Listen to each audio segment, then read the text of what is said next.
మీ అందరికీ వందనాలు.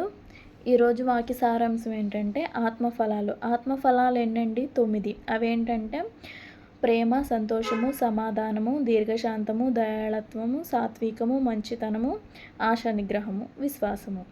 అయితే ఇందులో ఈరోజు మనం ప్రేమ గురించి తెలుసుకుందాం. ప్రేమ అనేది శ్రేష్టమైనదండి. దేవుడు ప్రేమ గురించి ఏం చెప్తాడంటే, మొదటి కొరింథీయులకు రాసిన పత్రిక 13వ అధ్యాయం 13వ వచనంలో ఏం చెప్తాడంటే, కాగా విశ్వాసము, నిరీక్షణ, ప్రేమ ఈ మూడును నిలుచును, వీటిలో శ్రేష్టమైనది ప్రేమయే అని చెప్తాడు. శ్రేష్టమైనది ఏంటండి? ప్రేమ. మళ్ళీ దేవుడు మనకేం చెప్తాడు? నిన్ను వలె నీ పొరుగు వారిని ప్రేమించమని చెప్తాడు.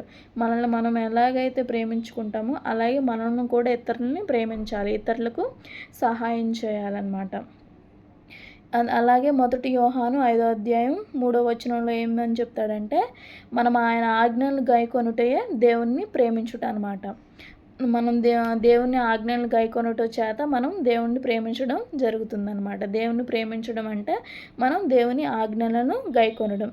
అలాగే మొదటి యోహాను 4వ అధ్యాయం 8వ వచనంలో ఏం చెప్తాడంటే, దేవుడు ప్రేమస్వరూపి, ప్రేమ లేనివాడు దేవుని ఎరుగడు. దేవుడు ప్రేమస్వరూపి కాబట్టి మనం కూడా ప్రేమ కలిగి నడుచుకోవాలి, ఇతరుల పట్ల మనం ప్రేమ కలిగి నడుచుకోవాలి.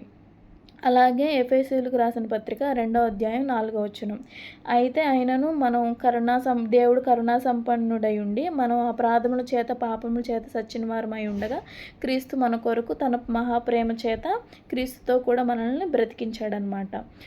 మన పాపముల చేత చచ్చిన వారమై ఉండగా క్రీస్తు తన మహాప్రేమ చేత మన కొరకు కల్వరిశిలువలో మరణించి మన కొరకు ప్రాణం పెట్టి ఆయన తిరిగి లేచారు. ఇందులో ప్రేమ ఉంది. సో మనం ఇతరులను ప్రేమించాలి, ఇతరులకు సహాయం చేసేవారిగా మనం ఉండాలి.